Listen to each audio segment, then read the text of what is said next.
अस्सलाम वालेकुम स्टूडेंट्स, हम लोग पढ़ रहे थे कम्बिनेशन ऑफ कैपेसिटर्स। ठीक है, जिसमें अभी आप लोगों ने पढ़ना है पैरेलल कम्बिनेशन। ठीक है, सीरीज कम्बिनेशन आप लोग पढ़ चुके हैं, जिसमें मैंने आपको बताया कि capacitor plate to plate attach हुए होते हैं। ठीक है, अब हमने पढ़ना है पैरेलल कम्बिनेशन। तो पैरेलल कम्बिनेशन में क्या होता है, when capacitors are connected between same two points. ठीक है, सेम टू पॉइंट से क्या मतलब है, जब कैपेसिटर ऐसे कनेक्ट हुए होते हैं कि उनका जो कनेक्शन है वो दो पॉइंट्स के दरमियान में होता है। सेम टू पॉइंट्स मीन ये देखें, ये आपके पास C1 है, ये आपके पास C2 है, ये C3 है, ये पैरेलल में अटैच है। ठीक है, और इन सब को कंबाइन किया हुआ है इधर एक B पॉइंट के साथ, और इधर से इन सब की दूसरी जो साइड है वो कंबाइन की हुई है A पॉइंट के साथ। मीन्स लेफ्ट साइड सारे कैपेसिटर्स की A पॉइंट के साथ कनेक्ट हुई हुई है। ठीक है, और राइट साइड सब कैपेसिटर्स की B पॉइंट के साथ कनेक्ट हुई हुई है।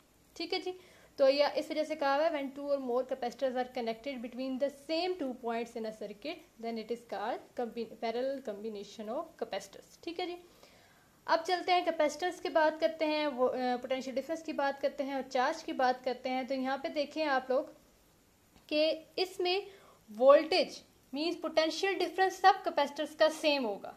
तो आएगा V is equal to V1 is equal to V2 is equal to V3। Mean जितना वोल्टेज यहाँ पे है उतना ही वोल्टेज यहाँ पे है, उतना ही वोल्टेज यहाँ पे है। ठीक है, जितना वोल्टेज बैटरी अप्लाई कर रही है V के इक्वल है। ठीक है, इसमें चार्ज डिफरेंट होगा। आप लोगों ने सीरीज कम्बिनेशन में पढ़ा कि क्या होता है, चार्ज सब कैपेसिटर्स का सेम होता है, लेकिन पैरेलल कम्बिनेशन में क्या होता है, पोटेंशियल डिफरेंस सबका सेम होता है लेकिन चार्ज सबका डिफरेंट होता है। इस वजह से टोटल चार्ज किसके इक्वल आएगा, Q1 मीन्स कैपेसिटर 1 के लिए चार्ज प्लस Q2 कैपेसिटर 2 का चार्ज प्लस Q3 कैपेसिटर 3 का चार्ज। ठीक है, तो Q किसके इक्वल होता है, CV आप लोग पढ़ चुके हैं। ठीक है, तो इक्विवेलेंट कैपेसिटेंस के लिए आ जाएगा Q is equal to C equivalent V।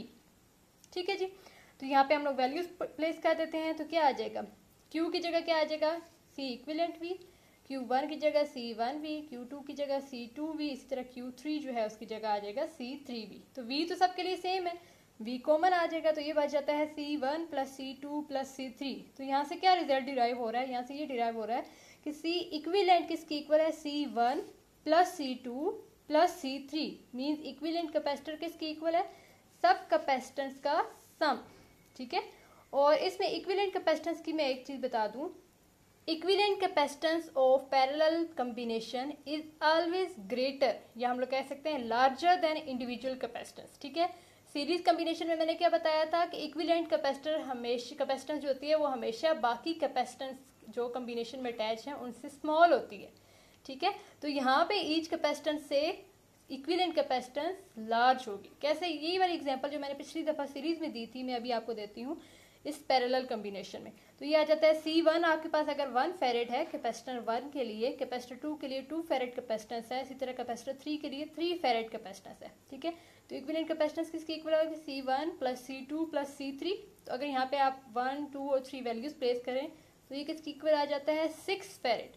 तो 6 फेरेड देखें, इससे भी बड़ा है, इससे भी बड़ा है और इससे भी बड़ा है। तो इसका मतलब है आपके पास इक्विवेलेंट कैपेसिटेंस जो होती है पैरेलल कॉम्बिनेशन के लिए वो हमेशा लार्जर होती है इंडिविजुअल कैपेसिटेंस से। ठीक है, the equivalent capacitance of a parallel combination is always greater than, या हम लोग कह सकते हैं larger than any individual capacitance in that combination. ठीक है जी, तो ये था आपका सारा पैरेलल कॉम्बिनेशन का। ठीक है, हम लोगों ने इसमें देखा कि वोल्टेज यानी पोटेंशियल डिफरेंस सेम है लेकिन चार्ज डिफरेंट है। ठीक है, तो ये सारा पैरेलल कॉम्बिनेशन का था टॉपिक कंप्लीट हो जाता है। अगर आपको कोई प्रॉब्लम है, कोई क्यूरी है आपकी, तो कुछ समझ नहीं आया तो आप लोग मुझसे पूछ सकते हैं। ठीक है जी।